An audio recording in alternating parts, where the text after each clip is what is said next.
Shenzhen in China, where Japan and New Zealand would battle it out for a semi-final spot. I'm Julia Montesano, and I'm joined by Laurie Chiswick in commentary. Laurie, it's great to have you with us once again. A big occasion for both teams today, with the chance to go up against China in a semi-final. Exactly, Julia. And last time these teams met was in the semifinals of Asia Cup 23, where Japan came out on top by 36 points. But today, both teams are now being led by new head coaches, and many new faces make up the rosters. Japan come into this game with 2 close wins and a 12-point loss to Australia.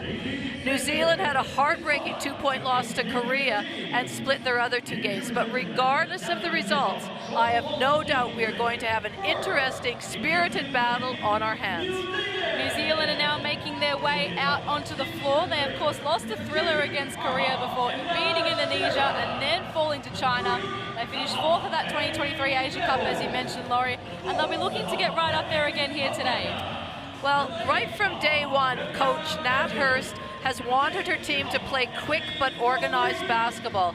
Play up tempo to try and create transition baskets and then execute in the half court. Defensively, they need to lock in and understand the principles that she has put into place. They play with youthful energy and will need to do so for that full 40 minutes. Charlotte Whittaker rounding out the players out there for the 26th ranked New Zealand team.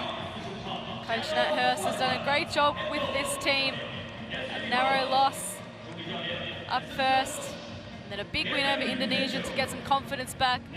China's always a hard task, but they come in today rating their chances here against Japan, who we now welcome onto the floor. It has been a bit of a strange tournament for them. 2 wins against Lebanon and the Philippines, but only by a combined margin of 7 points. And then, of course, the loss to Australia to round out the group games. They will surely be fired up today and be looking to have some consistency. Well, Coach Corey Gaines expects 3 qualities from his players, and that is high energy, consistency, and playing hard. They have a trademark game style based on space, pace, and shooting the 3. And the coaches referred to that at times as organized chaos. So they are an exciting team to watch and will need to execute their game style if they want to book a spot in the semifinals against China. So there's the Japanese squad, ranked 9th in the world. They won 5 straight Asia Cup titles. It came to an end in 2023. They won the silver. Corey Gaines, the head coach, he'll be hoping to get back to the top here in the Asia Cup in 2025. It's now paused to hear the national anthems of New Zealand and Japan.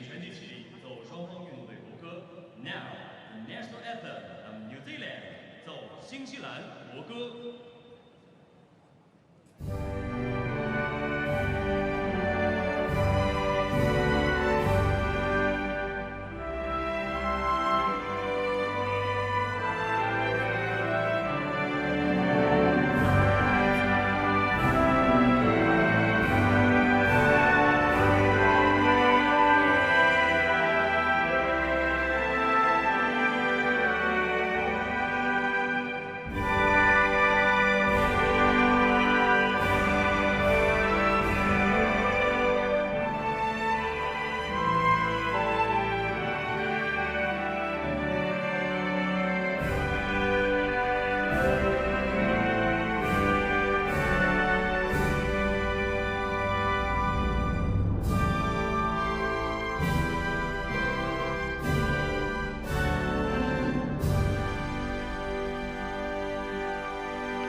Please remain standing. National anthem, Japan， 请保持肃立，奏日本国歌。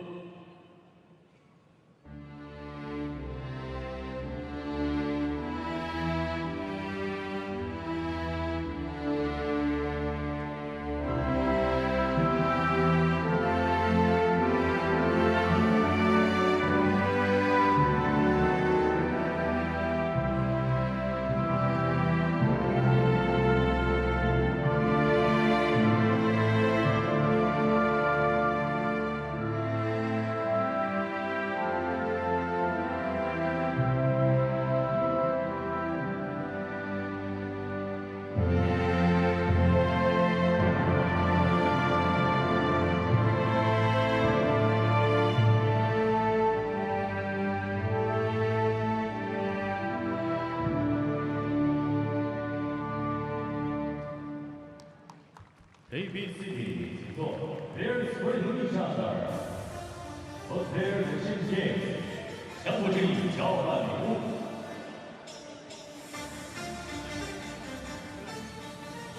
So the gift exchange occurs between both teams here together in the middle of the court. Of course, after this game, it'll be Korea and the Philippines battling it out for the other semi-final spot to face Australia.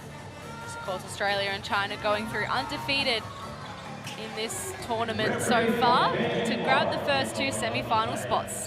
Tonight's referees for the game is Sam Asiyabi from Oman, Yon Chun Yuk from Hong Kong, and Jennifer Amori from Lebanon.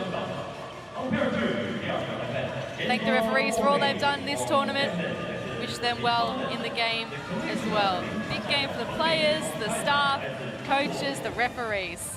We now see New Zealand going through their final warm-up. They're a proud team under Nat Hurst, and we know they'll give it their all against Japan, knowing other lower-ranked teams have pushed them to their limit in this tournament. Tonight, their starting five is Shearer, Pizzi, McGoldrick, Dalton, and Dale Laurie. That's exactly the team they went with, the starting five they went with in the last game. And Shearer was very, very good with averaging 13 points per game so far for this tournament. But McGoldrick, they're going to have to rely on her. She's the veteran of the team at 25 years old. So it's a relatively young team, but I'm sure that's not going to play a part in today's game. They're going to be focused and ready to go. Well, how sweet would it be for new coach Nat Hurst to reach a semi-final in her first Asia Cup? Here is Team Japan's starting five.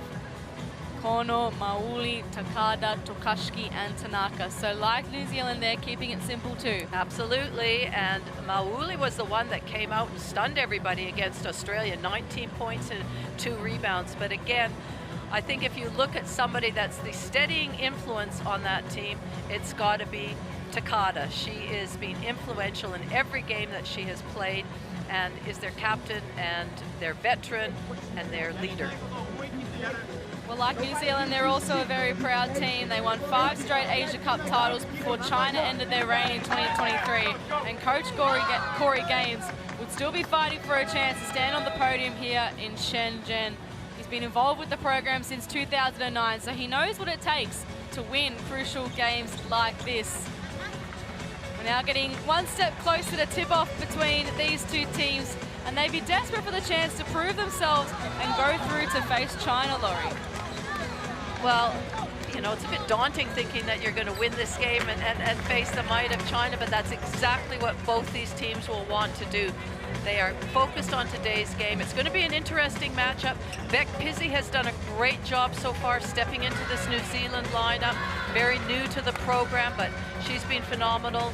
And some of the matchups out there in the point guard positions are going to be really fun to watch.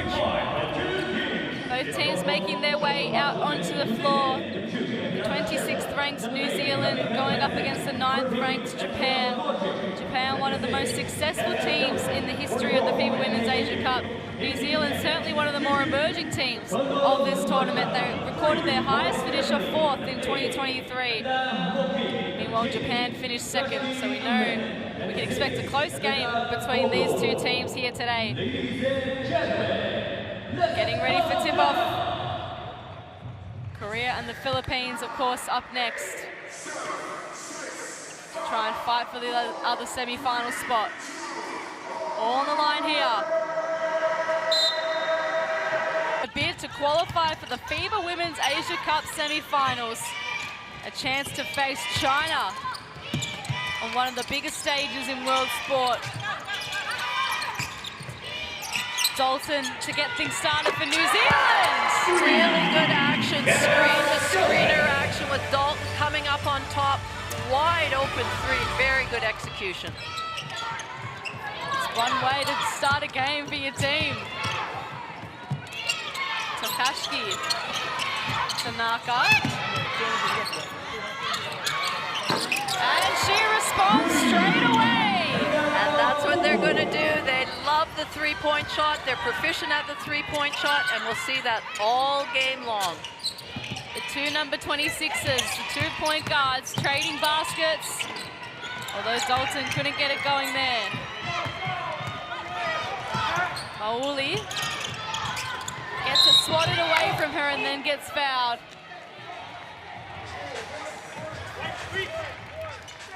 Like you said, Laurie, Mauli was the one that got them going against Australia. Well, she came out of the game there, you know, when you think back to that game, she was so assertive in her drives to the basket, what she did, her mindset, but we hadn't seen that the previous 2 games, so it'll be interesting that we saw just then how she came out ready to go. Dalton now, she's been active to start this game. Dale, Pizzy, double team immediately. And they get a jump ball out of it. The arrow's going to Japan. That's what they'll do, they'll create pressure. Haven't had the tournament they would have liked so far. They've got to be sharp today. Tanaka. Takada, the captain. You know, she can certainly shoot a 3. Corner. Going up against her fellow number 2. Tokashiki from the corner. McGoldrick finds Dalton on the rebounds. Shearer. It gets cut off again. Tanaka. Fouled. And just like last game, the Corey Gaines go, go, go rings loud around the arena. For his Japanese team. So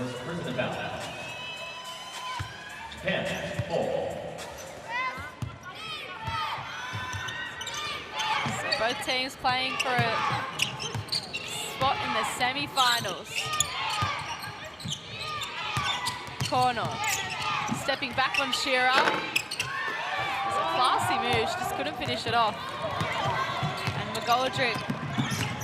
The veteran of the team is Laurie Coinder, 25-year-old. Well, she tried. You can see the intent of New Zealand of trying to push the ball and play at that pace that they want to play at. Just a little unsettled at the moment.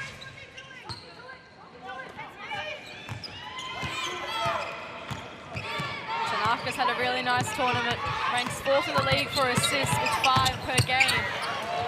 She couldn't find a player on that occasion. Mauli cut it off from Dale. Now Dalton's got to get to work as she fouls her. Yeah, that's a couple of times where New Zealand have had on the ball reversal. Japan's able to anticipate where that is coming. Good steal by Mauli and takes it hard to the basket. Strong foul by Dalton just to ensure that she didn't get an and 1. Mauli averaging 10 points per game, 3 rebounds and 1.7 assists in this tournament. It's her 3rd Asia Cup. She's a 2-time Olympian, one of the stalwarts of this Japanese team.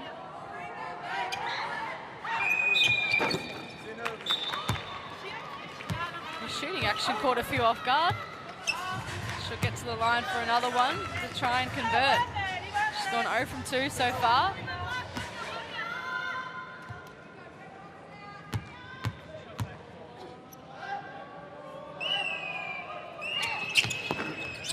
And all 3 go missing. It's not what Japan would be hoping to continue in this game. Dale keeps a handle on it. They're under immense pressure right now, New Zealand. McGoldrick has to find a way through with 4 on the shot clock instead. She passes it to her coach on the bench. Japan are being really active defensively, up and in, and not giving New Zealand any space to breathe. This is the Japan we know.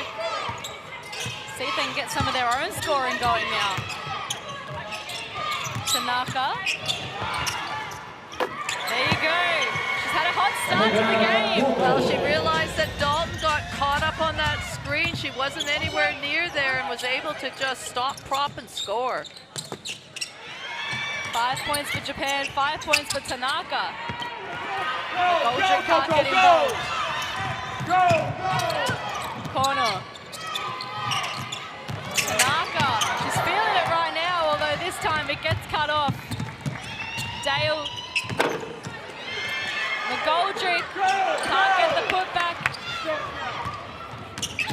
Mauli now, can she go coast to coast? Not that time. That's a good no call by the referee there. Dalton gets straight back up. Controlling things here for New Zealand. McGoldrick wants some help, then goes herself and knocks it down. She calls Pizzi over to set a screen for her, then decides just to step back and shoot the three herself. Great basket by McGoldrick. Corner, nice crossover and an equally nice finish. Really controlled Kono.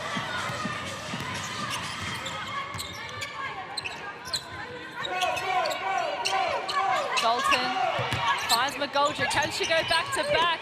She's got a hard job on Tokashki, but Pizzi's there to help.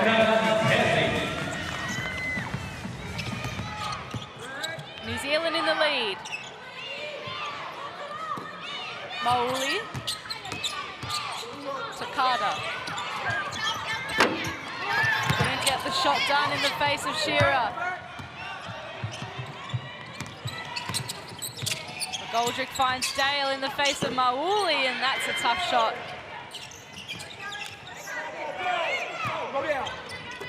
McGoldrick and Takada, the two captains playing on each other.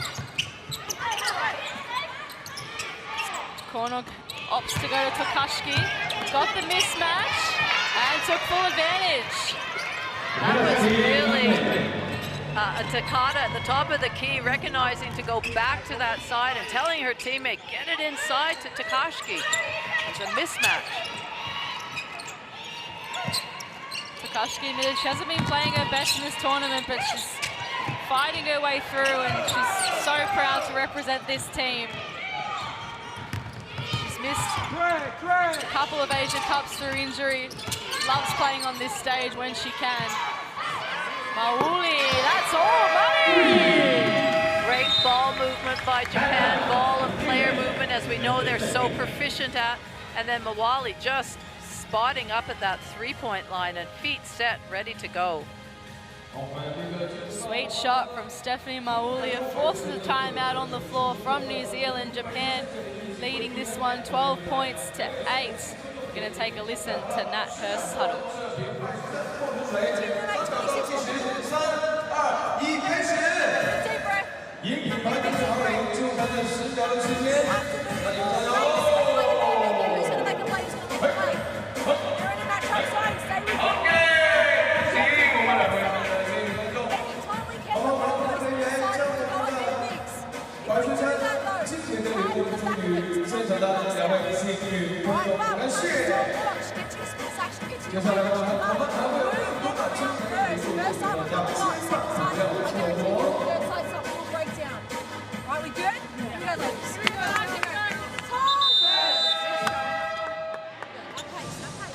So Nat Hurst just composing her team right at the start of the timeout. She said, let's take a deep breath.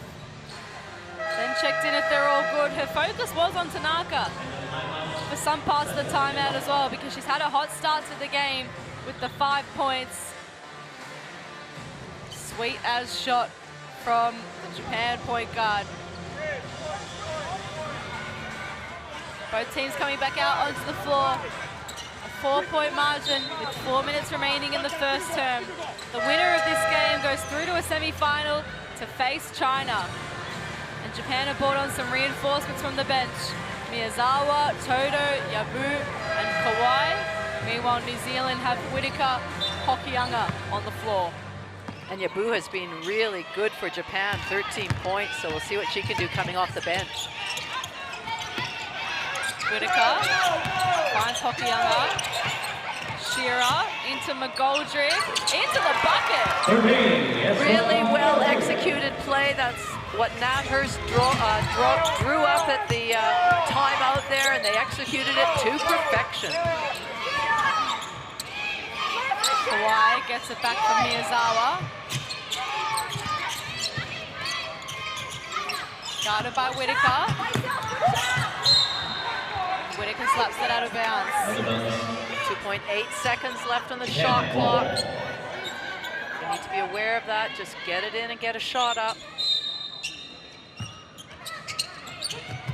Toto. Miyazawa just has to chuck it up. New Zealand survive.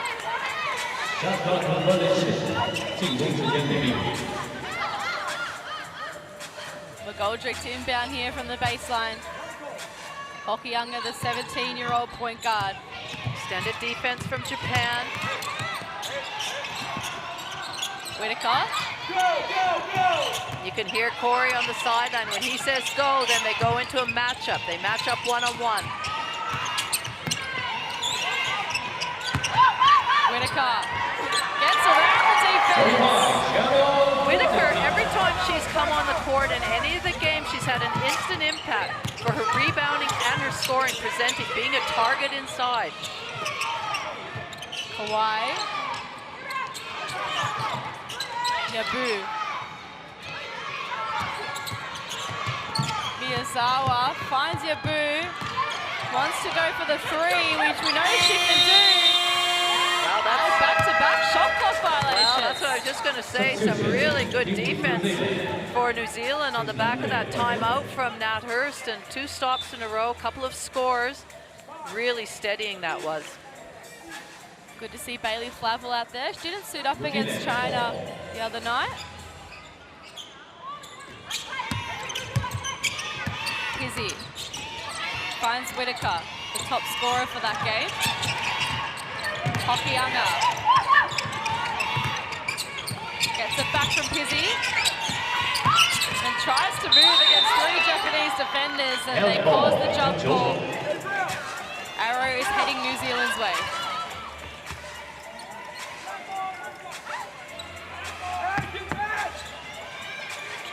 So much pressure on Hokianga there. See what New Zealand can do this time with it. Shot clock down to 3 already. They've got to go quick. Shearer. Wasn't going to work. Miyazawa in rhythm. Toto with the good rebound, undersized, but got the boards. Allows Miyazawa another chance, and that's exactly what you don't want to give her. Exactly. If you give them 1 or 2, maybe 3 shots, you know they're going to nail that from the beyond the arc. They're just too good at that. Pizzi, that's a better look for New Zealand. Good job by Shearer as well. Pizzi did a good job of using her body, holding that steal as she went towards the basket, and it was a nice pass. Kawhi. Takada. Gets slapped away. Substitution, New Zealand. Dalton's going to come on to replace Hokianga. There's lots of really good talk right now on the New Zealand defensive end. When they're switching, there's talk, so there's no hesitation what they're doing. And that's what you need to continue to do, communicate. Kuribayashi also on for Japan. Toto with 3 left on the shot clock. It doesn't matter. Toto beats it. I tell you what, that was a great shot because Beck Pizzi had her hand right up in her face, and she was still able to get the shot off and finish it sweetly. Sometimes you just cop those as a defender, don't you? You've done all you can. That's it. That's exactly what you say. You couldn't have played any better defense. Just a better shot.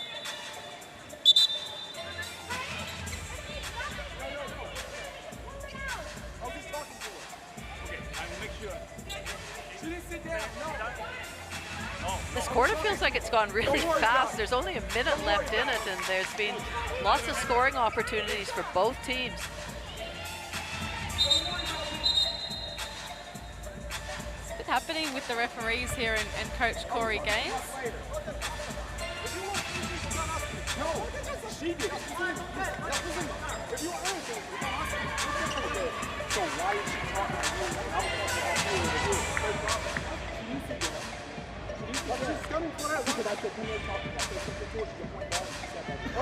This is what warming for you. You can't speak when you talk, okay? He's warming for you.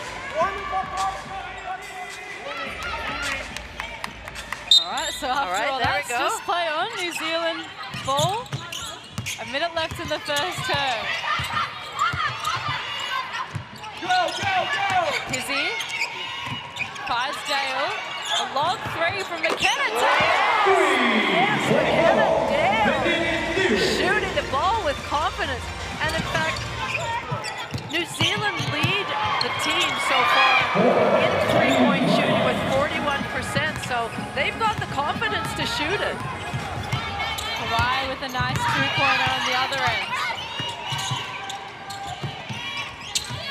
Dale, extra long three this time. One shot, mine. Now a second difference between shot and game clock here. You just sense that Japan are up to something special here. Miyazawa. 3 seconds left here for Kawhi. Steps back. Can't get it to go.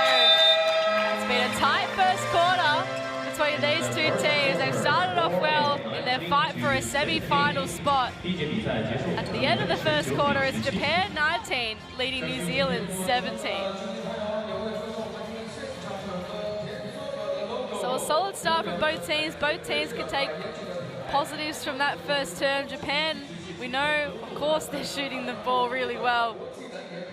New Zealand as well, keeping right up with them. As you said, Laurie, doing really well in their three-point shooting, as has been the theme for the rest of the competition. Well, I think it was a real high-quality first quarter from both teams. There was some really good defense being played, hands in face, but some great execution by New Zealand in a couple of plays, and then for Japan, really good running of the floor, and as we know, ball movement and spacing. So it's been high quality from both teams, and as you would expect, for them battling out for that prestigious semi-final spot. Exactly, and the winner of this game goes through to the semi-final to face China. Still 3 quarters to go. I wonder if both teams can keep up this quality game, because if it does stay this way, we're going to expect a close battle. Well, the other thing is there's been contributors across the board for both teams. There's been no real standout in this quarter. There's just been solid contributions from a variety of people, and that's what you want. That makes it interesting. That makes it harder to defend for both teams. Makes the coach's job tough as well. But that's what you would expect in this sort of game. Exactly right. The 26th ranked New Zealand going up against the 9th ranked Japan. You can scan the QR code on your screen to download the Courtside 1891 app, where you can watch live streams, extended highlights, and stay up to date with the world of international basketball. Coming up after this, Korea up against the Philippines to battle it out for the second semi-final spot. But right now, second quarter tipping off between these two teams, Japan and New Zealand, a 2-point margin here in Shenzhen. Tanaka, she started the second quarter. How she finished the first? Well, she just kept her dribble alive. She used the screen, then she reused the screen, and she just was very, very poised with the ball in her hands. McGoldrick tries to get around Miyazawa. It's a foul. You could see the determination on McGoldrick's face and body language when she gathered that ball in and was trying to make her move. Really good persistence with it. She doesn't get to go to the line for an a foul shot, but end baseline ball. Pizzy to Shearer. Now McGoldrick puts the ball on the floor and gets it to go. She knew that she had the smaller Tanaka guarding her, so really good decision by McGoldrick. Takashiki now. Toto fouled. You called on the McGoldrick, you know, to be the one that sort of leads the team and step up. She's had a solid tournament so far, but they'd love her to have that big breakout game here. Certainly would. Tanaka, she's having a massive game to start. She go again. Dalton this time pulls down the rebound. Pizzi sets herself. Follows a shot for Takashi. Takes a strong rebound. Tanaka flying down the floor again. This time New Zealand is set. Corner. Miyazawa. Picks it back up the top to Toto. Unbelievable finish! And that's what they do. They can back a player down. You think that they're going to go in and score themselves, and they kick it out to the perimeter shooter. But Dalton, great cut, fine by Pizzi, not able to finish. It's the second three Toto has just hit right in the face of her defender. Unbelievable skill and talent on display. And Tanaka brings her talent right to the forefront. Forces a timeout from New Zealand. This has been a hot start to the second term from Japan. Well, it certainly has, and they're shooting the three ball at a very, very good clip right now. 50%, 5 from 10, and that's the problem that New Zealand faces, getting a hand, closing out long, getting them off the three-point line, making them put the ball to the floor. Because what they do is they then penetrate in, kick it out to a three-point shooter. Let's see what Karen Owens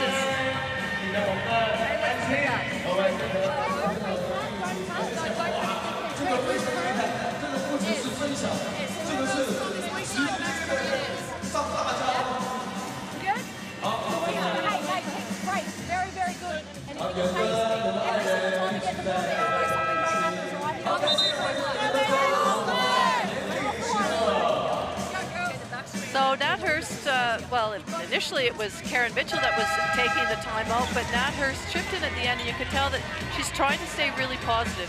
Yes, you did that, you know, it didn't turn out, but that's what you did. That's a good thing, so keep doing that.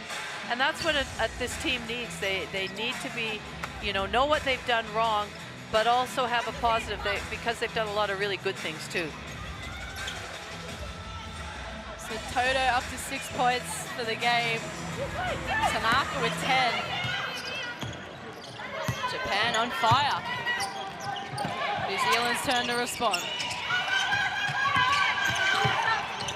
Shearer. Can't light it up. Corner. Tanaka, now Miyazawa. Corner, Gachigan involved. Tries to step back on McGoldrick. Toto managed to keep a handle on it. Shot clock down to 3. Miyazawa puts the ball on the floor, then steps back on Dalton. Oh, nearly rattled home. New Zealand get the ball back. That was another shot clock violation that New Zealand made happen over Japan, and if they can keep playing that sort of defense. They got back a bit slow there, Japan, on that occasion. New Zealand come up with the offensive rebounds. Dale up against Takashi. Dishes it to McGoldrick, double teamed and fouled. So both good recognition by both teams. One, to get it inside because there was a mismatch, and two, for Japan to recognize that her teammate needed some help and to go and double and help out.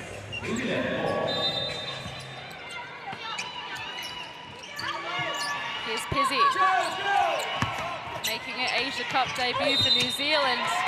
McGoldrick gets to go to the line. She's worked hard all tournament. It feels like every shot she's had to take in this tournament, she's had to work hard. Substitution, Japan. McGoldrick gets to go to the line. Japan will make some subs here. Takada back on the floor, as well as Mauli and Okoye. Okoye in for her first minutes.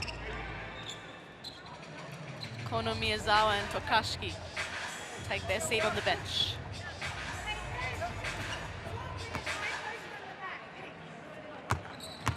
So Ezra McGoldrick at the line, the New Zealand captain. Made her debut in 2023.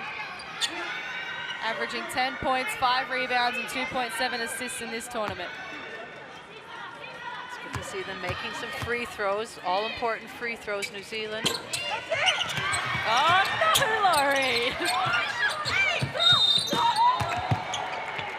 Got you to blame for that. Well, it's worked out because they've been fouled on the three-point shot, so they get 3 shots now. 3 chances to redeem themselves here. Taylor Dalton at the foul line. Mauli just came out and fouled her. And yeah, unusual from her. it is, and she realized it straight away, too.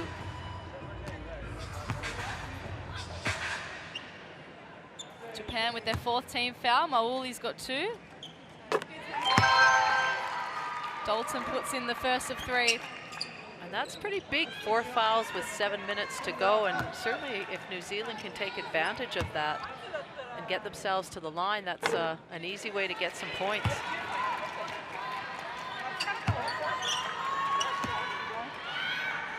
Dalton hit the first 3 of the game. She's up to 4 points now. Make that 5. There's 2 from 3 at the line. That's the margin to 5 points. Good settling free throws here. New Zealand showing a zone here, a 2-1-2 zone. Very active. See what Japan can do against them. Tanaka finds her way through. She's going to head to the line for her efforts.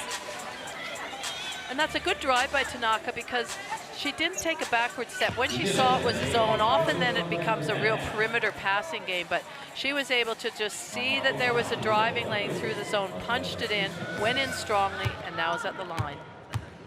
This 19-year-old has been trusted as the team's point guard for the Asia Cup, and she's done a great job. 8 points per game and 5 assists, 4th in the competition at the moment. She's ranking. She was an under-18 All-Star 5 member in the under-18 Asia Cup last year. She's proving her worth here on the big stage. Dalton now. Shearer. McGoldrick. Can she find a way through?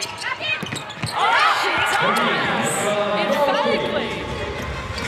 A bit off balance, but doesn't matter. She was able to finish that. Margin back to 4. Tanaka. She's had a hot start to the game. She's got 11 points. This time dishes to Mauli with a quick step. And the foul. That was a really explosive first step from Mawali in the corner. Shearer taking a bit to get up. So it sends Mauli to the line. Some subs here for both teams. Whitaker and Hokianga back out there. Yabu also for Japan. So Stephanie Mauli gets her 4th point for the game. Playing in Spain at the moment for Casa de Zaragoza.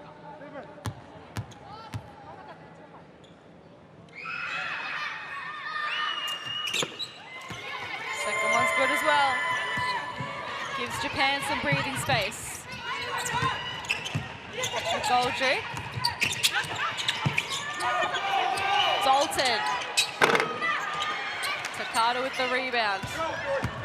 Corner with eyes up ahead. Then she backtracks. Takada's reliable as ever. Who can she find? Again, Japan using all the shot clock, and McGoldrick blocks the Takada 3. Not often will you be saying that, Julia. No. Great recognition from McGoldrick. And now it allows Whitaker to get on the move, but Okoye serves her some of her own medicine. Yabu gets the basket to go.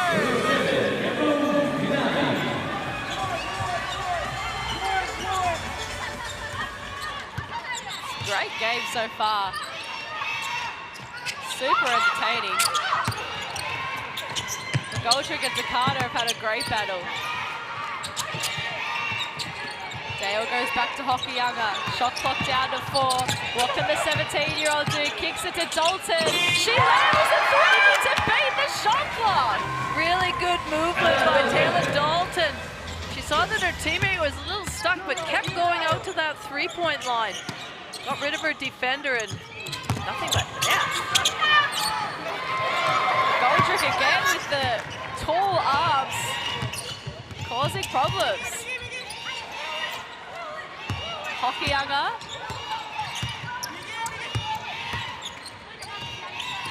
Trying to work it around. The Goldrick steps into the triple.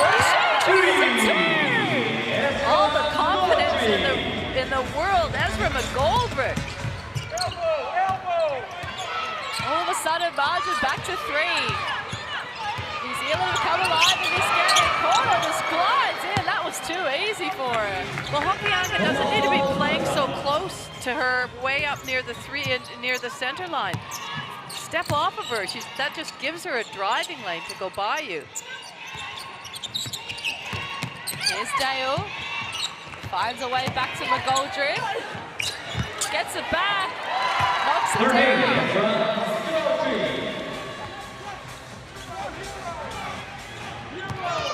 Goldrick into double digits. Mauli. Corner.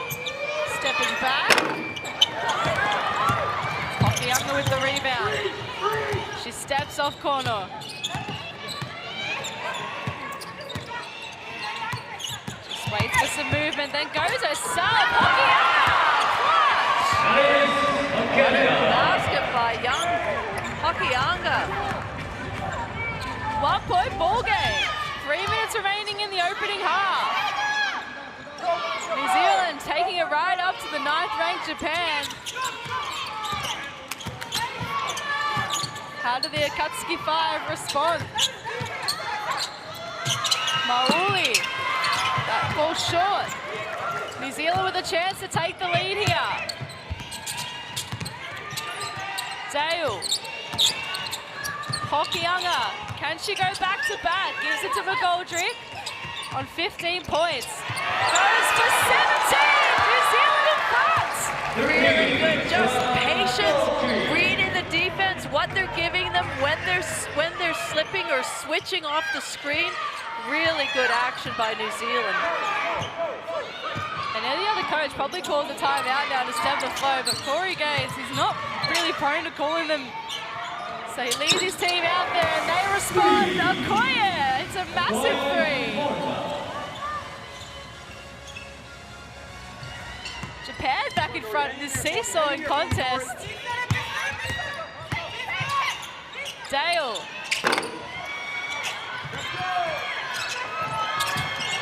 They scrap and they fight. And they win the jump ball. Substitution. 4 bodies on the ground in that one. Desperation from both teams. Semi-final spot on the line. China the opponent. Subs for both teams here. This last minute 42 of the first half. Among them we see Strawbridge into the game for her first minutes for New Zealand. Here she is with it in ball in hand. Pizzy fights her way through. Pizzy has just been a revelation for this New Zealand team. They would be so pleased that she got her passport done in time to be at this tournament.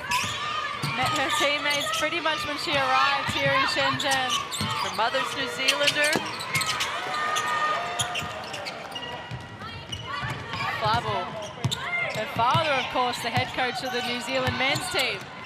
So a lot of great blood in this team. Family roots. Whittaker, Strawbridge. 3 on the shot clock. Whittaker's got to go now. And Japan come up with it. Scores level, under a minute left. Miyazawa. Dale. Holds it together. Finds Flavel. Can New Zealand get in front before half time? Bailey Flavel, what a move from the youngster! She wasn't sure what she was going to do. She kept her poise though, hung in the air, was able to finish. What a move from the 18-year-old Bailey Flavel.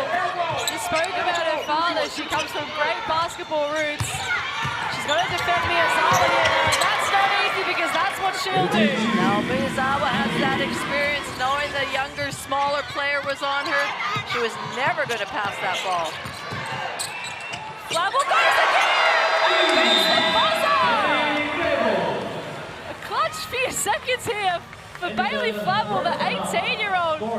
She gives New Zealand the lead at halftime. What a second quarter they've had, and what a shot from Bailey Flavel to beat the halftime buzzer. Well, it has just been back and forth this second quarter. Some unbelievably great shots the last few seconds of a shot clock, and right now New Zealand, I feel like they're going to go into halftime with the momentum, 41-39. It's a great quarter from the Tallfords. See their shooting stats going really well from 2-point, as well as Japan is shooting. They now find themselves not in the lead because New Zealand, you're right, have gone in with the momentum. Well, and you look at that, New Zealand on the boards, they've been really relentless and tried to go after O boards, made sure that they, Japan were one and done, so they've done a good job on the boards, but it is led by captain Ezra McGoldrick, 17 points. She has just been outstanding at both ends of the court. On track to hit 40 points at this point if she keeps going the way she's going. Tanaka, she had a brilliant start, 11 points for her. Those are the two players in double figures for each team. But at halftime, we have a game on our hands. The second quarter best plays will show New Zealand getting on top. They outscored Japan by 4 points, and it was right. You are right, it was led by Ezra McGoldrick. Toto had some great moments, hit some massive threes in the face of her opponents, but it was all the Tallfords. Well, I just thought for New Zealand, they were really disciplined in their execution of their offense. They weren't panicked, they kept moving, they were setting good screens for each other, and most importantly, they were reading what the defense gave them, and I think that's what gave them the ascendancy in that quarter, is that just the patience that they played with.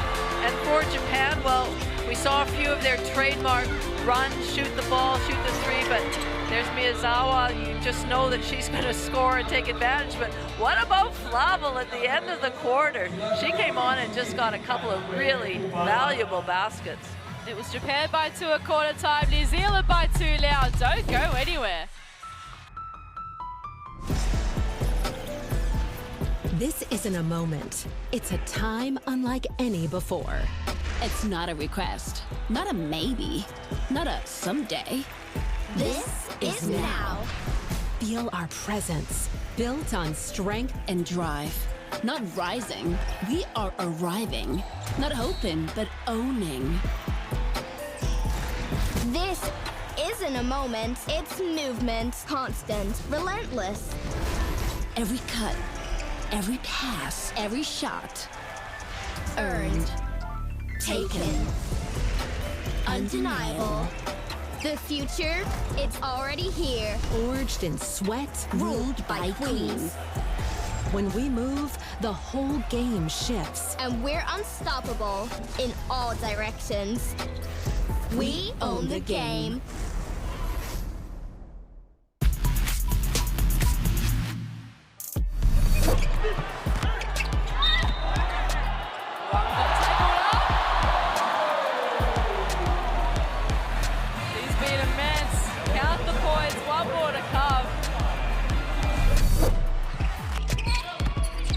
Sahajo off again, Pierre-Louis! What a great pass by Wangzo Sahajo.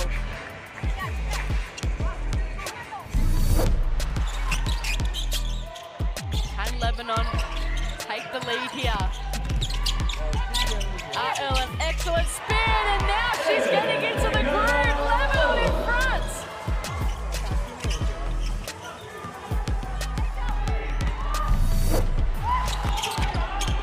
Still with Orville. Can't put up the prayer. Pierre-Louis for the rebound, and the shot goes down. Tough basket from Kim Pierre-Louis. She has one more to come.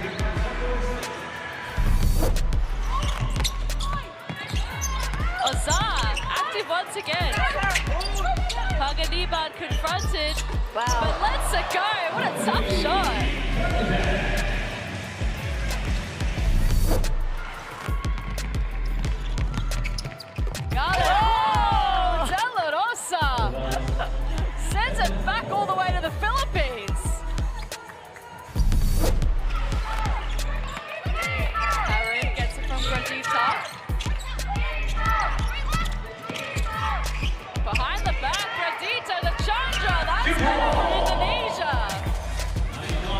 great little move by Gradita.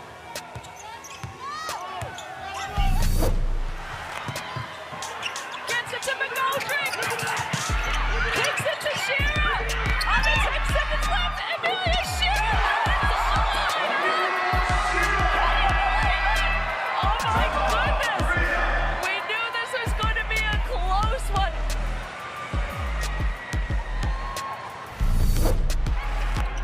Quick release required here for Korea. Anhe Ji. She breaks it in. That was beyond halfway. Oh my goodness, what a shot.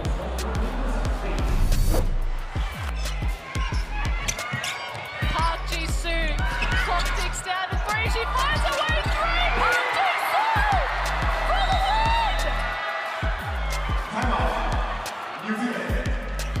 Unbelievable. Wow.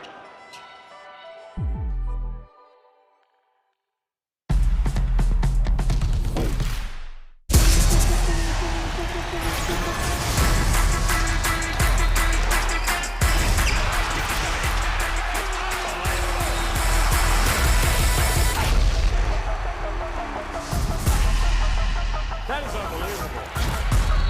These guys will be legends in their own countries, but also in the international basketball world.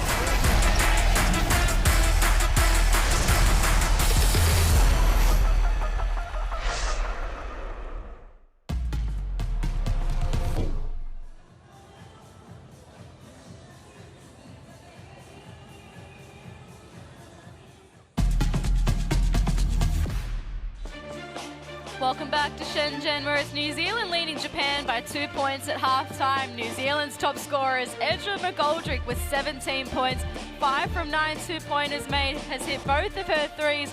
And similar to the Lebanon game earlier on with Laurie as the captain, Edra McGoldrick has put the team on her back.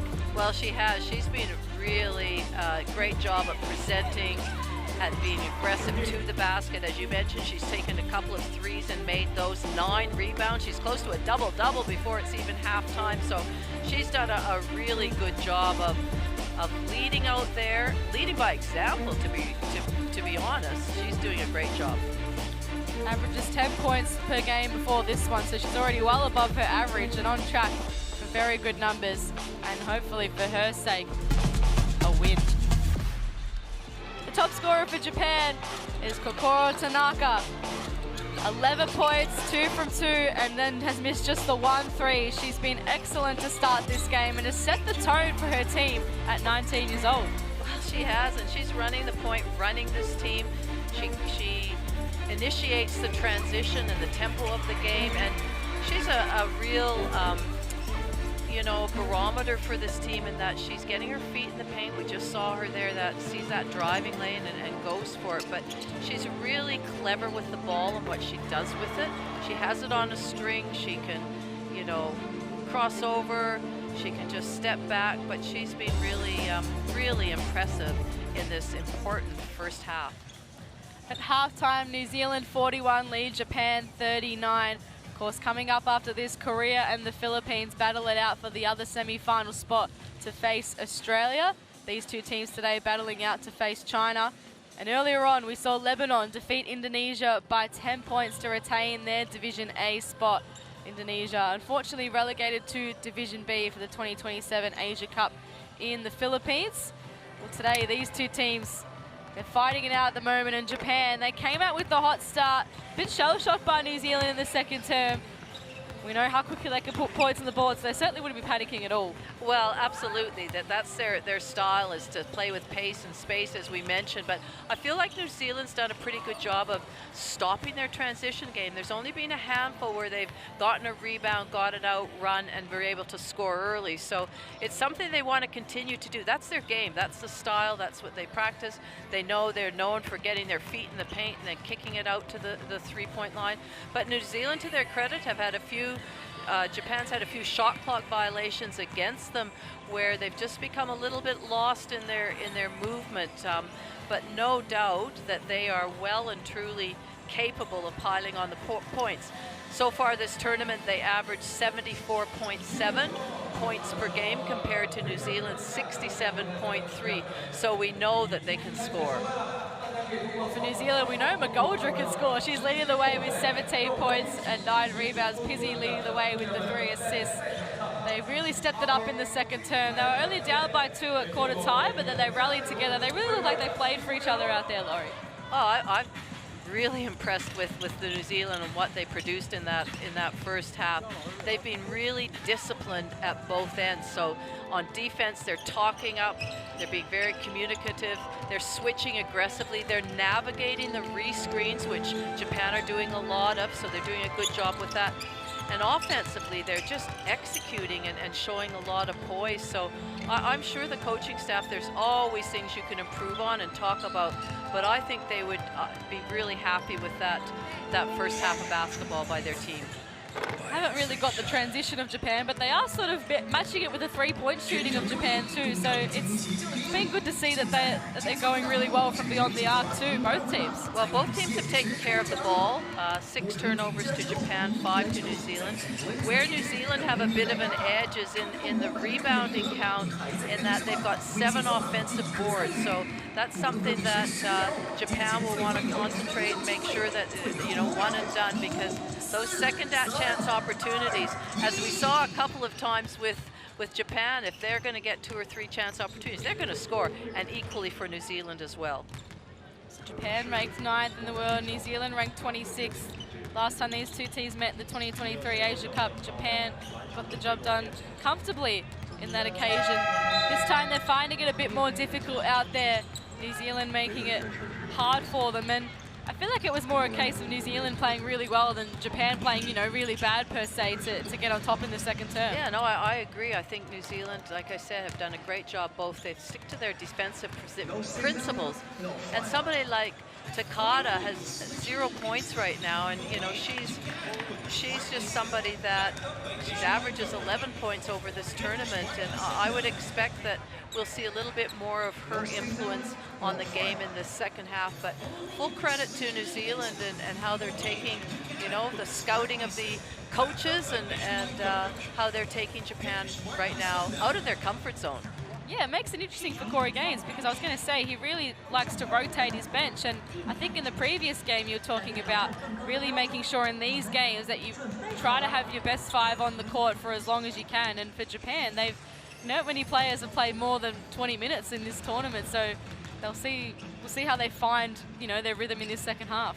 And that's the thing, when it comes to, close games, crunch time, that fourth quarter, you want whoever it is. They may not be the starters, but whoever is playing well at the time, whatever combination. And that might not just be at the offensive meet, and it might be who's matching up well. Who can come out this second half for Japan and put a stop to Ezra McGoldrick, because she's dominating the game right now. Who's going to put their hand up? As a player or as a team, are they going to do that? And then if they do that, who for New Zealand is going to step up if she stops? So, there's so many pieces of the puzzle. That's why we love this game, and a close game, especially like this, 41-39 at halftime. Absolutely. We've had a few thrillers in this Asia Cup tournament, and I think we're set for another one between these two teams, Japan and New Zealand. 2 points separates them. Japan led by 2 at quarter time. New Zealand lead by 2 now. Who will be leading by the end of the game for a chance to qualify to the semi-final and face China? New Zealand, they've already faced them, so it'd be a rematch already straight after they just played them. Well, we know that Japan were in the final last year. They lost a really close one to China, and they were on track to go 5 in a row, and so you could see coaches scouting in the sitting there in the seats, scouting and talking about what their opponent. They don't know who their opponent's going to be, and that's the job of a coach. Never stops in a tournament play. Get the Courtside 1891 app where you can watch live streams, extended highlights, and stay up to date with the world of international basketball. Second half coming up shortly between the 9th ranked Japan and the 26th ranked New Zealand. All to play for here, a semi-final spot on the line up against China. Will we get a China and Japan gold medal rematch, or will we get a China and New Zealand 2025 rematch? Welcome back to Shenzhen. For the second half between Japan and New Zealand, who will go through to face China in the semi-finals? New Zealand 41, leading Japan 39. Julian Montesano and Laurie Chiswick with you in commentary. And Pizzi fouls Tokoshiki to start things off here. Well, I think she really let Tokoshiki off the hook there. I'm not sure that she had a real good shot at the basket, but that's the smarts of Tokoshiki, just going up, getting a ball up, drawing the foul on Pizzi. Tokoshiki, one of the veterans of this team. She missed the 2021 Asia Cup, missed the 2023 and missed Olympics as well. It's mainly due to injuries. But she's playing in her 5th Asia Cup. She's won it back in 2013, 2015 and 2019. So she knows what it's like to lift a trophy. That's McGoldrick's 10th rebound, so she now is in double-double at just on the start of the second half. Excellent game by the New Zealand captain. Now New Zealand face a bit of shot clock pressure. Dalton has to get it up. Can't get it to go. And speaking of going, that's exactly what Japan does. Miyazawa. To Toto. And Tokoshiki.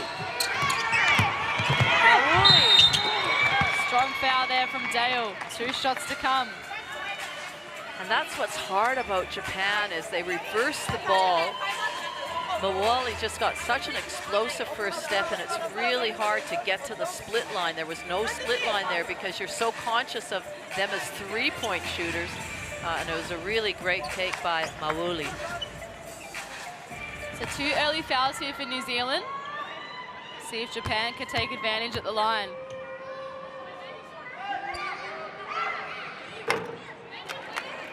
Mawuli's still on 5 points. She's gone 2 from 4 at the line.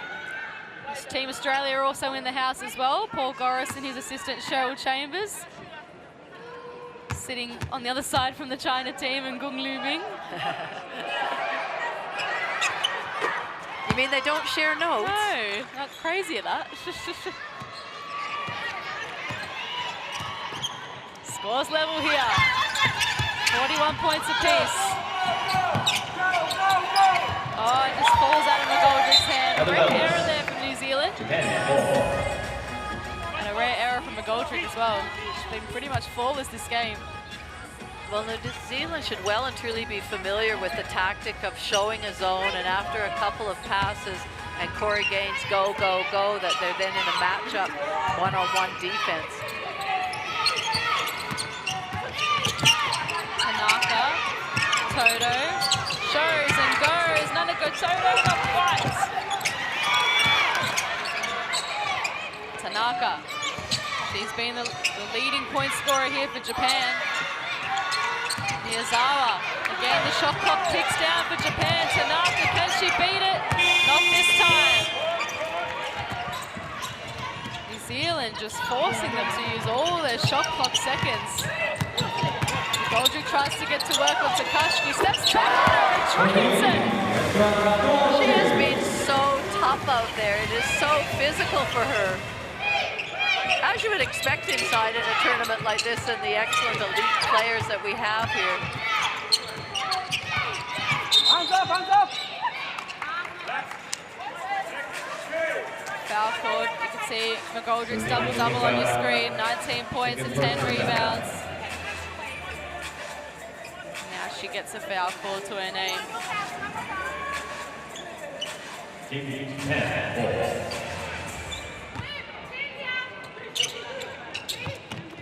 Zealand's leading by 2, holding that halftime margin. Toto left wide open. Shira was lucky that didn't drain. It feels like she's drained the 2-1s with her hands in her face, and the wide open she missed. A really important blocking out by the New Zealand team on that shot, and then a wayward pass by Pizzi. Just a little bit of miscommunication between the 2 bigs. And now this gives Japan a chance to either tie it up or go ahead. There's going to be some subs on the floor. Substitution. Urubayashi and Yabu. Both teams, And McGoldrick's going to take a well-deserved rest for Whitaker. interesting we haven't seen Takada on the floor at all. Yeah, the Japanese captain. No points to her name, just 4 rebounds. Uncharacteristic from her. I'd love to get her more involved in this game. Tanaka. And again, New Zealand racking up the fouls in this term. Yeah, and they can't afford that because they're on 4 now. So anytime they foul from now on in, and it's still 7 minutes, over 7 minutes to go, they're going to send Japan to the foul line. And Japan lead, as I think I've mentioned already, lead all of the teams, all 8 of the teams in free throw shooting. They're the only team that are shooting the free throws at 81% over the course of this tournament. Tanaka now. Finds a way through, as she's done so many times this game. Well, we talked about somebody taking care of Goldrich, but somebody needs to take care of Tanaka. Now New Zealand starting to turn it over. Out of bounds, Japan, ball. 13 points for Tanaka, but it's just the way she's scoring. She's doing it so easily right now. Such good decision making. 5 from 8 from the field. She's looking magnificent.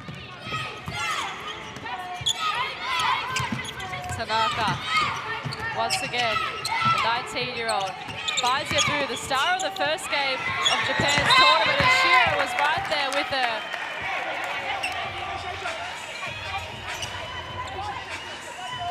Did really well there.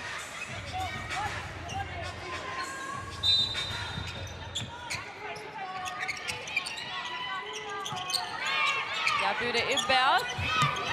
Goes way up top to Tanaka. Puts the ball on the floor, finds Mawuli in the corner. Miyazawa with the easiest of rebounds. Right place at the right time. Miyazawa. It's a strange turn of events because New Zealand is the ones that have been dominating the rebounds. And Miyazawa on that occasion finding her way through to get the putback. Dale scoops it back to Dalton. And she was fouled. Right in the nick of time. Well, I think she got let off the hook. I'm not sure that was the... I know she had to shoot that. The clock was ticking down, a floater, but I'm not sure that it was going to go in. And so, unfortunate foul for Japan. Good foul for New Zealand. So now, Laura, you see Takada making her way back out onto the floor, along with Mai Kawai.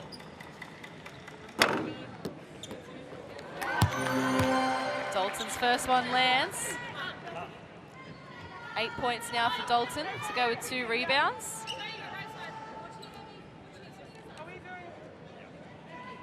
She's a Gonzaga graduate, playing right now in Australia in their semi-professional league, the NBL 1. The Townsville Flames. And another sub for Japan. Noriko Kono back on. She showed great poise earlier on in the game. Mawuli gets to take a rest. This game has been back and forth. There hasn't been a very big margin at all at any point of the game. New Zealand have already lost one heartbreaker in this tournament. They won't want to lose another one. Japan, they've escaped their close game. So it's been a tale of 2 different teams. And right now, Mai Kawai stepping up.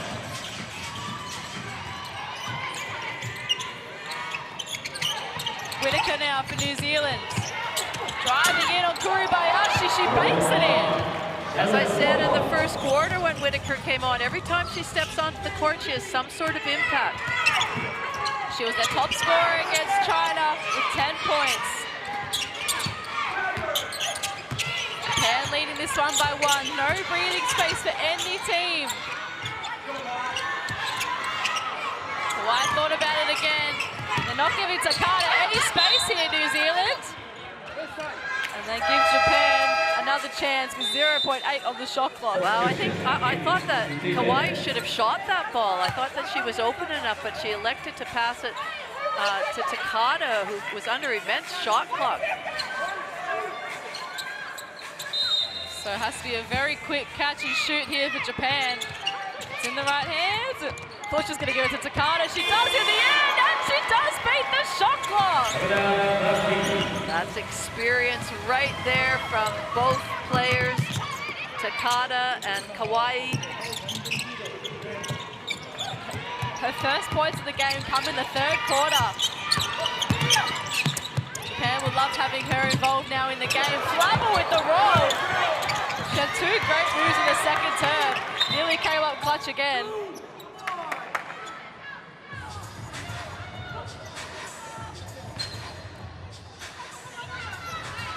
Referees will chat things over.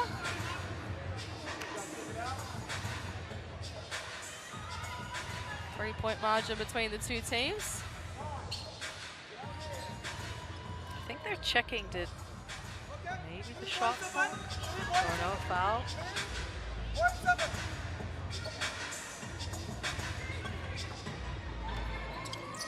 And New Zealand ball. Shot clock's at 14 or 3.7 now. 3.7 there. It's like 14. Where Well, did that come that's from? I thought they were checking, as I'm not sure that the shot hit the ring. Shearer moves it quickly, has to put it up in Yabu's face. She knew exactly what she was going to do. Good defense.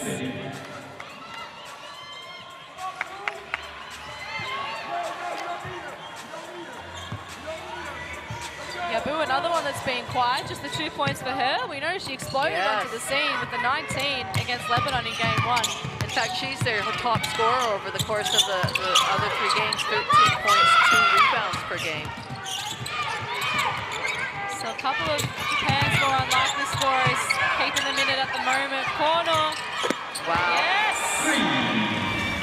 Such a nice basket. Yabu did a great job of a curl cut, which drew the defenders, which left the shooter wide open. Flavel looking for an option. Oh, it gets cut off by Corner. She goes back to back here.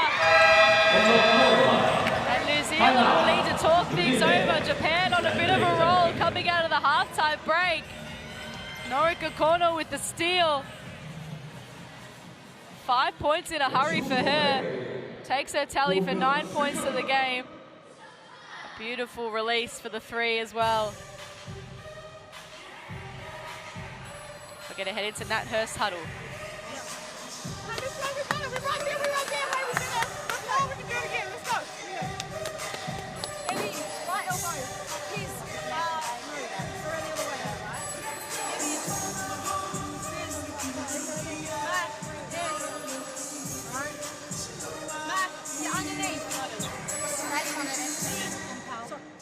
Cheerleaders, run it down!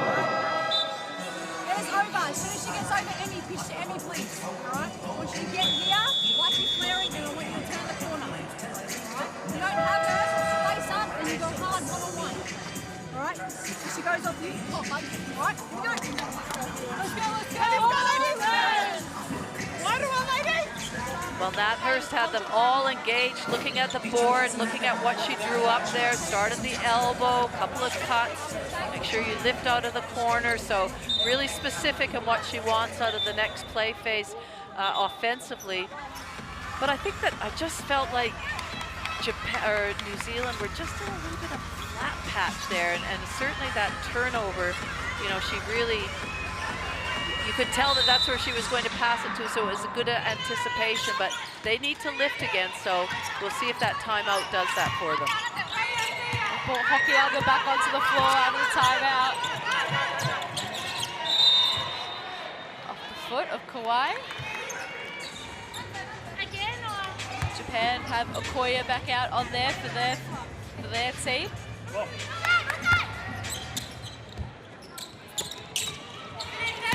Dalton.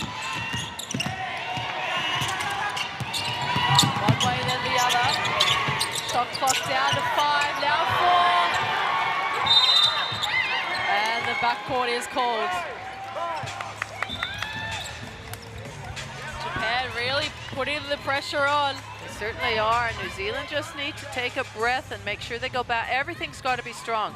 When you catch it, you've got to be strong with the ball. When you pass it, it's got to be a really direct pass. Because right now, Japan are certainly have got the ascendancy. Kawhi. She's had a fantastic tournament. So patient with ball in hand. Really nice execution of that play. They force some mismatches. Then you've got the veteran in Takada diving to the basket and a fine. Really, really nice basketball by Japan. 9-0 run from Japan at the moment. Their lead jumps out to 10 all of a sudden. Dale to replace Shearer for New Zealand. You can see the Okoye foul.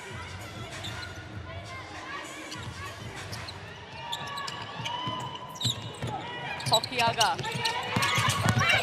finds some space. Fouls on the floor, so the basket won't count.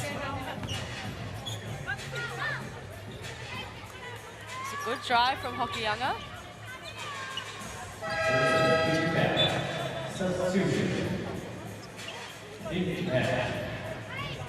Tanaka back out there for Kawhi. 13 points, 5 from 8 from the field for Kokoro Tanaka. Not a very long time on the bench for her. As you would expect when she's playing the way she is.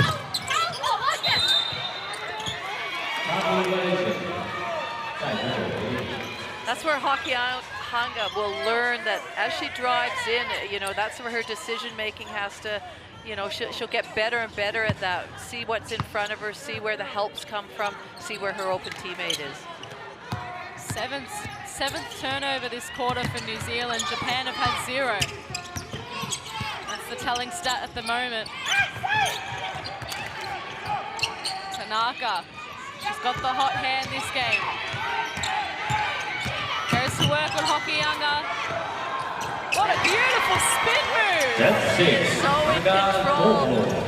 She got Hokianga just on the backward step there and then does a little spin around step back herself. Really nice finish. Things starting to unravel a bit for New Zealand here as they turn it over once again. Yabu up ahead. She's got Dale there. She knows how to shoot a 3. Can't land it this time. Dalton to call for some calm here. Hokianga can't get that one to go. Tanaka on the move again. Yabu tries from the other side. Tanaka really trying to find her. It's going to be a Japan ball once again. Shearer to replace Hokianga. And you just sense that Japan's just starting to feel really comfortable in what they're doing in their running game, shooting the 3s, driving it in and kicking. 11-0 run for Japan at the moment.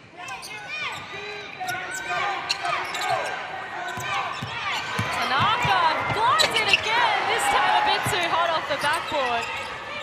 She's making it look easy out there. Dalton kicks it back up the top to McGoldrick. Hasn't been able to continue her scoring in this third term. Tanaka though, 15 points, 6 from 10 from the field. Corner will get to take it away from her by Dale. Can New Zealand break their scoring drought here? Minute 30 left.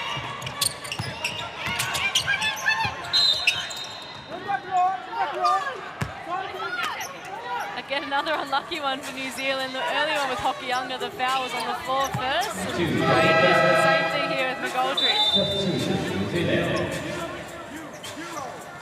We're now going to see Ratoria Tamilo on for her first minutes of the game, coming with a minute 25 left in the third. Beck Pizzi will sit. Tamilo clearly a focus here. McGoldrick gets it back. Dale. Back to her captain, Tamilo. McGoldrick fouled on the putback.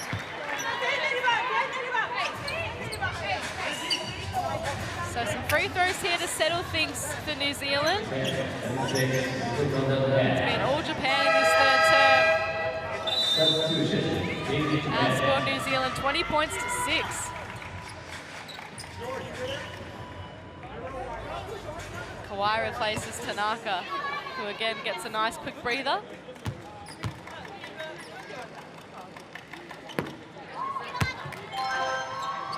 McGoldrick's first point of the third term.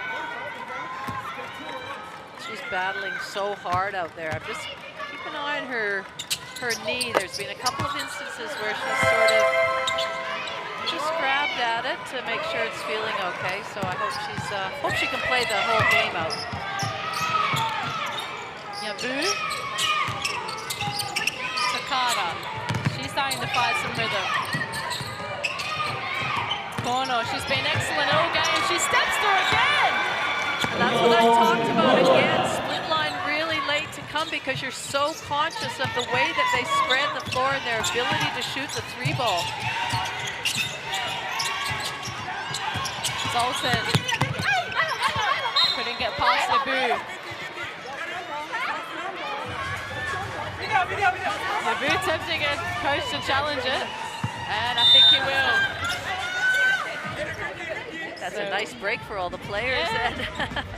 We'll get to see this officially now.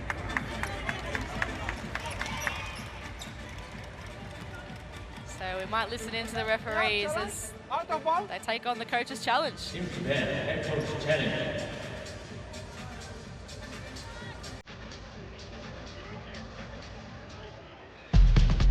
Okay, we will go check about out of bound. This man camera. Okay, black, white, still in black, So still in black, right? The last touch, black ball, right? Okay, white, now still in the black. Okay, black. So the last touch black will go to white ball. You turn to right, yes, I Okay, after review we'll go to white ball. What's the time? Exactly time? 11 seconds, right? Okay, go, continue for just for the time.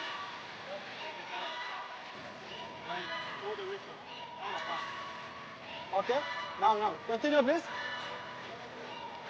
Okay, continue.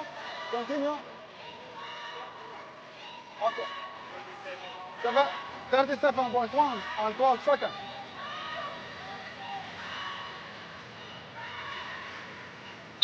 White ball. Just visible on the time. Look at my 30 seconds. 21. In the review, we also look for the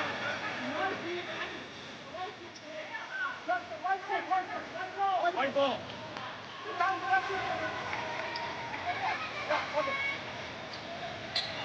So the referees overturned the call thanks to Corey Gaines' coach's challenge. A Japan ball, 37 seconds remaining, 24 on the shot clock.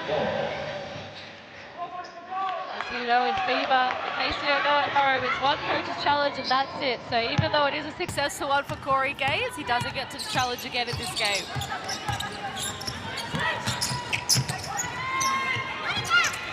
Corner now for Japan, stepping back. This time it rattles out. And New Zealand go into the three-quarter time break on a high note. It's been all Japan in this third term. Tamila puts the ball to the floor, dumps it into Dalton. It's too hot, she gets it back, can't beat the buzzer. And eventually they force a jump ball. It is New Zealand's way with 3.4 seconds remaining. A lot of talking out there. New Zealand fans in the house. Very happy to be on TV, or some of them. Get the ball in. And that's not the result that they wanted. They give Japan the ball back with 2.9. And given the way they've been going in this third term, you wouldn't put it past them to Well, beat no, the buzzer here. I would be up and in because we know they're shooting, their long shooting prowess. So they get a couple of extra milliseconds back. 3.4 on the clock now. Even more time for Kawhi to heave it. Doesn't get the shot off. But it was all Japan in the third term. They're right back on top in this game. At the end of the third quarter, it's Japan 61, leading New Zealand 49. Well, we spoke about at halftime how quickly Japan could score, and they did just that. Their shooting stats continue to be excellent. They really put New Zealand on the back foot there. Well, they did, and so it wasn't only their shooting that, you know, obviously got them this lead, but it was their defense. I thought they did a really good job on New Zealand of taking them out of their comfort zone. All of a sudden, New Zealand weren't able to pass the ball as easily. They weren't able to cut as easily. Japan were just much more focused on their defense, and then when they do that, that happens their offense. It helps their offense, and we saw that they shot the ball really well, made some really good decisions offensively. So they outscored New Zealand 22 points to 8 in the third term. After being down by 2 at halftime, they now lead this one by 12. A big turnaround in their game, and it was led by the likes of their youngsters. We've seen the previous Takadas and Takashikis of the world lead the way, but it's been your Konos, it's been your Tanakas. It's been fantastic to see for Japan. Well, if you look along down the score line, other than Tanaka with 15 points, Kono's got 11, Moali 6, Kawhi 5. So there's a real spread of scores, which makes life really difficult for New Zealand. And conversely for New Zealand, well, the standout is McGoldrick with 21 points, but the next highest is Dalton at 9, who's battling very hard, but they just don't have that quarter. They just looked a bit flat and a little bit, you know, they were just so disciplined that first half, and they just weren't able to sustain that in the third quarter. They have another quarter to come out and try it, but Japan will want to keep stifling them and make their life difficult. So these two teams battling it out for a semi-final spot here in the 2025 FIBA Women's Asia Cup in China. Of course, their opponents will be China for the winner of this game. The loser of this game to face the loser of Korea and the Philippines for 5th versus 6th ranking. Fourth quarter tipping off here in Shenzhen.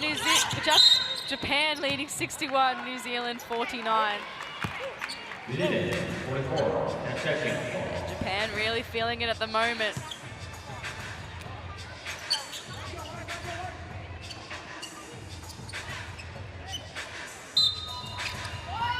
Take it in from the sideline. New Zealand with an early foul in the fourth term, as was the pattern in the third. They had 2 or 3 quick fouls in the first 2 minutes of the game. Well, the other thing Japan forced them in that third quarter was into turnovers. They had 10 turnovers that one half. Volume out there at the moment. So loud. It's great to hear them all talking. Shot clock counting down. Touch again.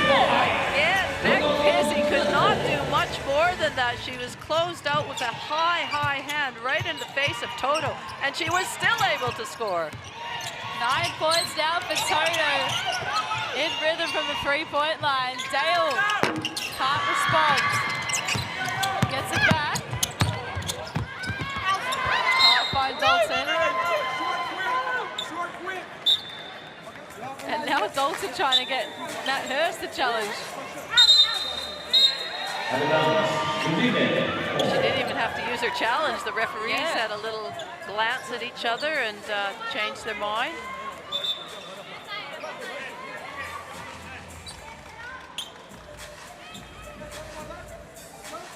So McGoldrick from the baseline. Pizzi. Short.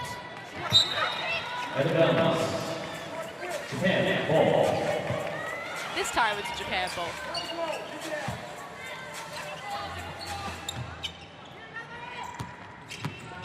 So after Japan led by 2 at quarter time, New Zealand 2 at halftime.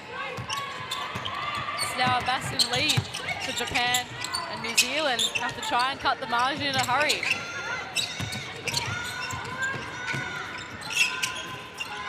Again, Japan using all the shot clock they can. McGoldrick right there with Tokashi. Another big block from the New Zealand captain. Had a big block on Takada before, and then got Tokashi on the hops.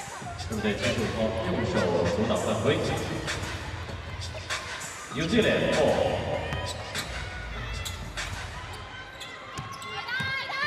Dalton's been battling hard. Izzy gets back to Dalton. Can't convert the open three. Dale can't keep it in. Everything going Japan's way at the moment. And they're creating that. You know, they're really looking at trying to get some deflections or active hands, active feet. They're talking on defense as well.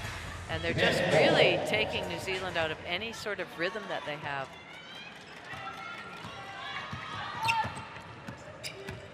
Kono back out there. Miyazawa. Beautiful. Miyazawa so athletic. She made that look very easy. Strawbridge finds Dalton. Kizzy trying to get around Miyazawa, and she backs up defensively now. Toto on the run, can't find the finish.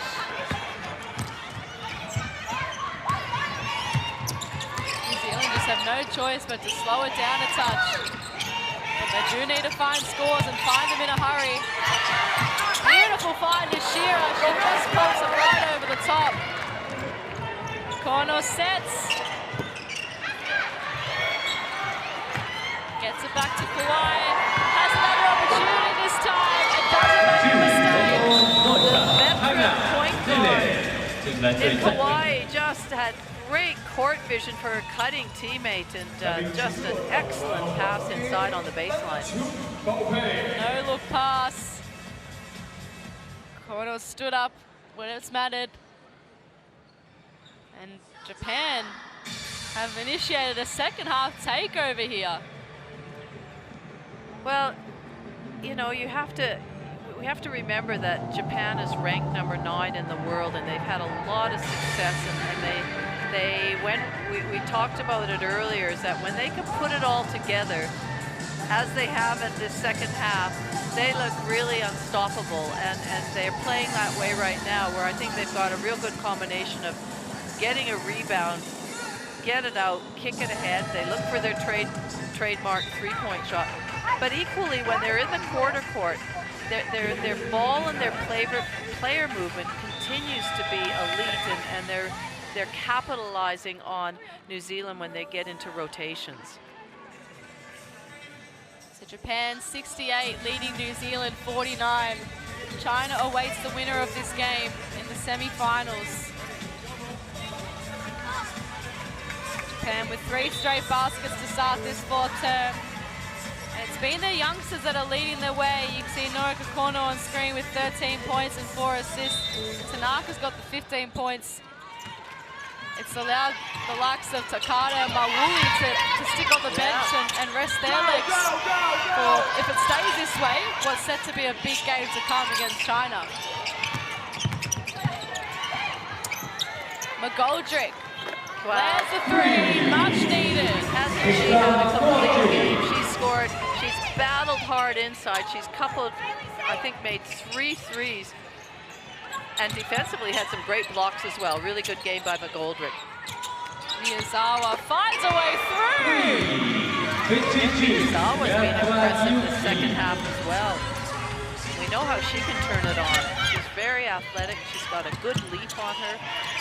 She's rocketed up to 11 points for the game. And Tanaka, speaking of people in double-digit points, gets it back, then finds Tokashi and Kono. So quick, Norika Kono. Tanaka trapped in the corner. Toto pulls down the one-handed rebound. She got a bit tangled.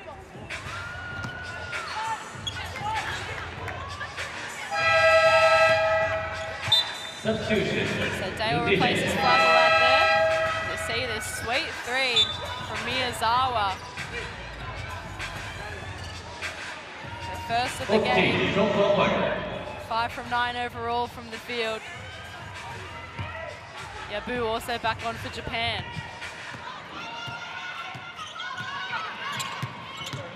6 minutes remaining here in this game. Up next, Korea up against the Philippines. Whitaker. Finds Dale. And now Strawbridge into McGoldrick, who was fouled. Again, we see the work rate of McGoldrick, just trying to battle it inside, holding the seal, presenting. Just was fouled by Yabu, who found herself behind McGoldrick and couldn't do much.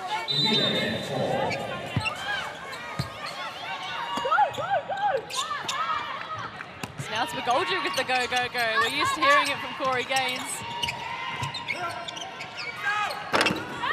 And again, she just has to go herself. She's been New Zealand's only scorer in this 4th term. There's from McGoldrick.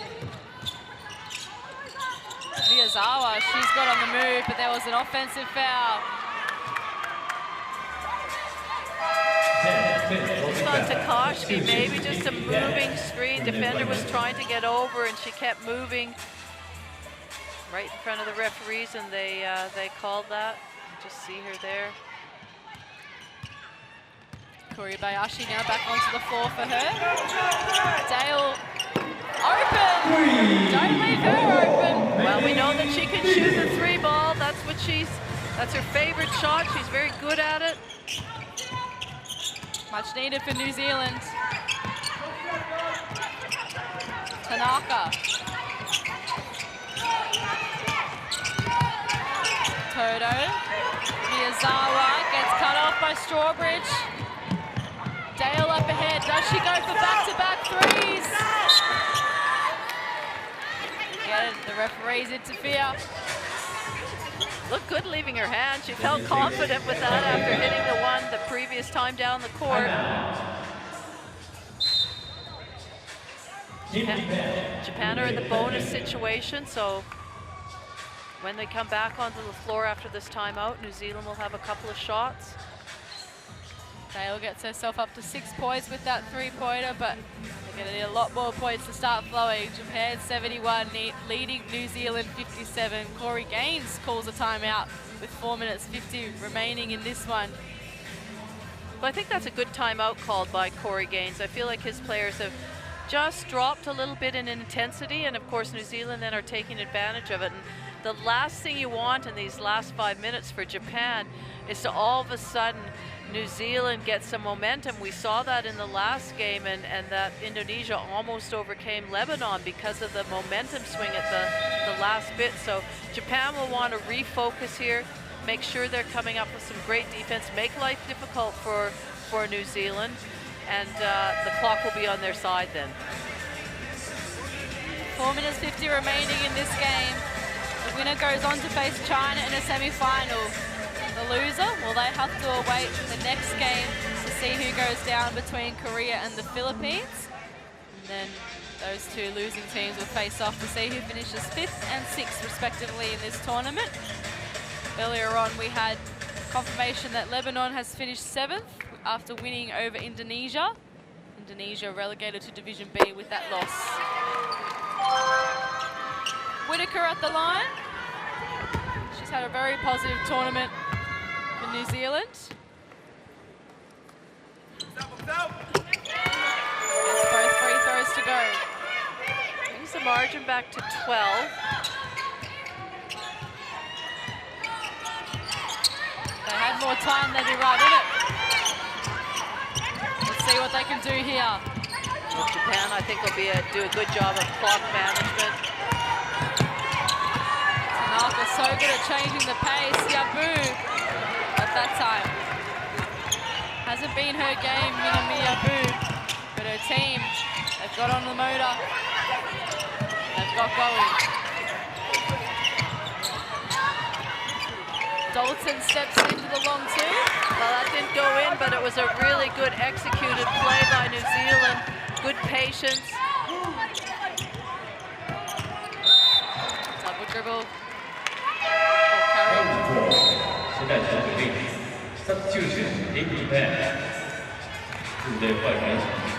So Japan are going to bring their captain on for a last little run here in the fourth. Kuribayashi off for a seat. Whitaker has some nice moments, couldn't make that one count. Yabu from the free throw line. Dale gets McGoldrick on 26 points and 12 rebounds. Wow. 28 now. Went to do a dribble handoff and instead rounded the corner, went in herself with a nice left-hand finish. She deserves 30. Highest individual points in the tournament now for Ezra McGoldrick. Beating Rebecca Atel. Tanaka. She's been excellent. She continues her scoring dominance too. Dalton gets Whitaker. McGoldrick rolling for it. Go to Strawbridge. There is McGoldrick. Can she go for the 30-piece? Ezra McGoldrick got that time.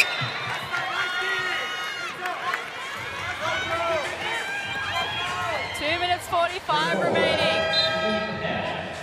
Big energy from the Japan bench. Kokoro Tanaka did so well to get underneath McGoldrick. Go in for her 17th point.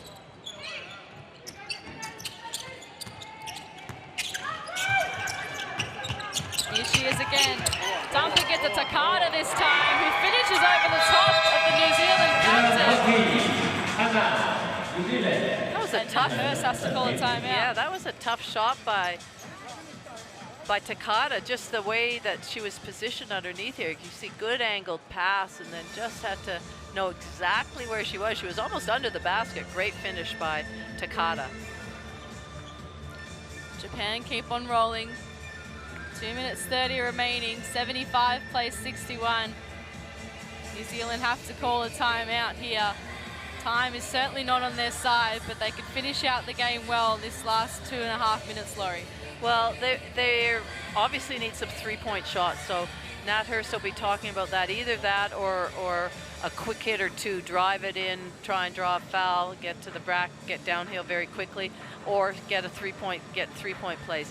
They have to be really aware. I mean, Japan are in bonus situations, so if they do attack the rim, you know, they could find themselves in some and-one situations, but there's no doubt she will want them to, and they will fight this out to the very end, this last 2.5 minutes. Still a game to play. Win or lose for these two teams. One more in the tournament for the loser, potentially. Who knows? That's what we love about tournament basketball.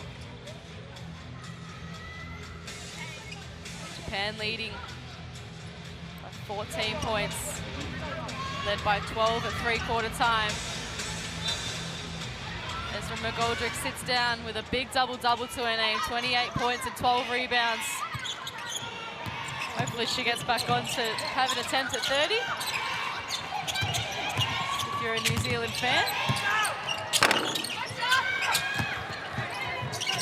New Zealand get the offensive rebound. Pizzy. Dale. Whitaker has to put it up. Just rattles out. It's good work there by Pizzy. Like you mentioned, Japan in the bonus. Shooting anyway. She goes to the line.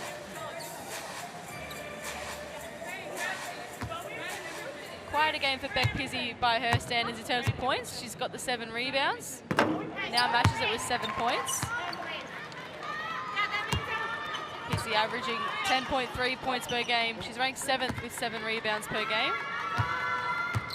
Well, we have to remember the last time these two teams met in the semifinals of Asia Cup 23, Japan came out on top by 36 points. So right now we have a 13-point margin.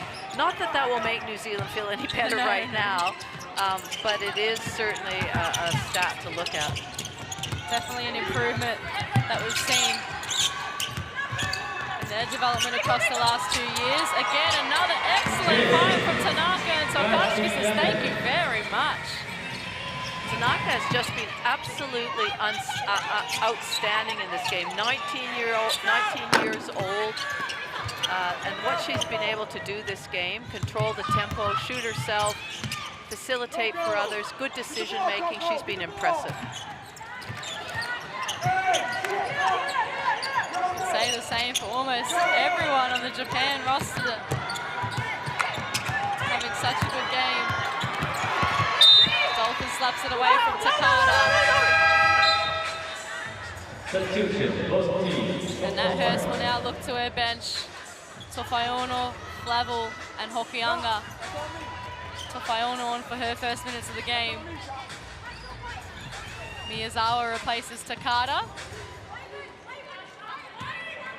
New Zealand did really well to keep her to no points in the first half. She's fought her way through for 6 points, the Japanese captain. First time that Japan haven't used everyone on their bench. Anri Hoshi hasn't played this game. Could still come on. Kono gets a nice block. Miyazawa. Here is Tanaka.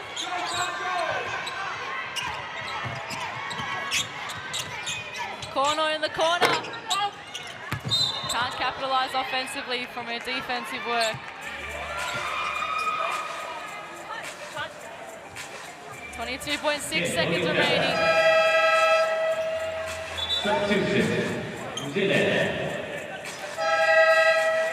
Camilo will come on for New Zealand. And they're going to bring on Kuribayashi here for Japan.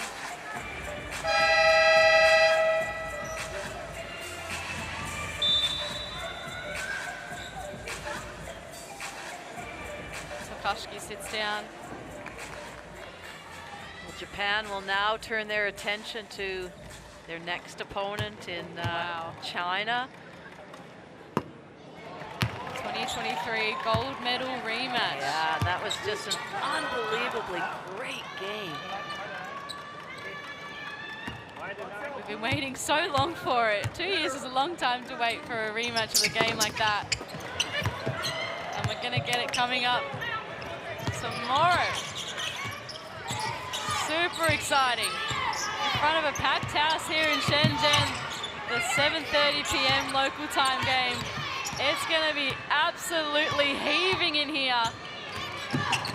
Japan want to finish the job off here. Yabu can't nail the corner three, but it doesn't matter because Japan qualifying for the semi-finals of the Asia Cup once again. Final score, defeating New Zealand 77 to 62. They go on to face China in a 2023 Asia Cup gold medal rematch, while New Zealand will play off in a 5-6 classification game against the loser of Korea and the Philippines. Ezra McGoldrick can hold her head high, but at the end of the day, Japan were just too strong. A second quarter onslaught to win this one, Laurie. Well, it was really close the first half, and both teams played well. But after halftime, it was really all Japan, and the way that they executed their defense put New Zealand under immense pressure, took them out of any sort of rhythm that they had, and in the end then were able to score quite comfortably offensively. I think New Zealand battled, they can hold their heads up, but Japan were just too strong in too many departments. Japan, as we know they can do so often, just put the Jets on and overran New Zealand in the second half. They finished the game outscoring New Zealand 16 points to 13 in the fourth.